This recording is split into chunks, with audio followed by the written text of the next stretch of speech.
যুক্তরাষ্ট্রের টেক্সাস ভিত্তিক মহাকাশ প্রযুক্তি প্রতিষ্ঠান ভেনাস অ্যারোস্পেস সম্প্রতি তাদের হাইপারসোনিক বিমান স্টারগেজারের সফল পরীক্ষামূলক উড্ডয়ন সম্পন্ন করেছে। এই বিমানটি লন্ডন থেকে নিউ ইয়র্কের দূরত্ব মাত্র 1 ঘন্টায় অতিক্রম করতে সক্ষম হবে বলে আশা করা হচ্ছে। Running a restaurant? Currywalla Media. Let's make your food famous with stunning photos, mouth-watering videos, and scroll-stopping social media.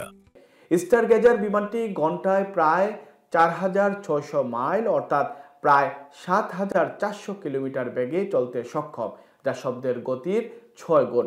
এটি 1,10,000 ফুট উচ্চতায় উড্ডয়ন করতে পারবে, যা প্রচলিত বাণিজ্যিক বিমানের তুলনায় অনেক বেশি। এই উচ্চতা ও গতি অর্জনের জন্য বিমানটিতে ব্যবহৃত হয়েছে Venus detonation ramjet 2000 pound thrust engine, যা রকেট ও র্যামজেট প্রযুক্তির সমন্বয়ে তৈরি।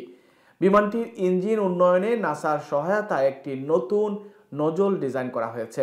এই উন্নয়নের ফলে স্টারগেজার পৃথিবীর প্রথম পুনঃব্যবহারযোগ্য হাইপারসোনিক বিমান হিসেবে বিবেচিত হচ্ছে। ভেনাস অ্যারোস্পেসের পরিকল্পনা অনুযায়ী স্টারগেজার বাণিজ্যিকভাবে 2030-এর দশকে শুরুতেই যাত্রী পরিবহন শুরু করতে পারে। বিমানটির পরিসীমা প্রায় 5000 মাইল, যা বিশ্বের বিভিন্ন গন্তব্যে দ্রুত যাতায়াতের সুযোগ সৃষ্টি করবে। এছাড়া প্রতিষ্ঠানটি এই প্রযুক্তি ব্যবহার করে উচ্চ গতির ড্রোন তৈরির পরিকল্পনাও করছে।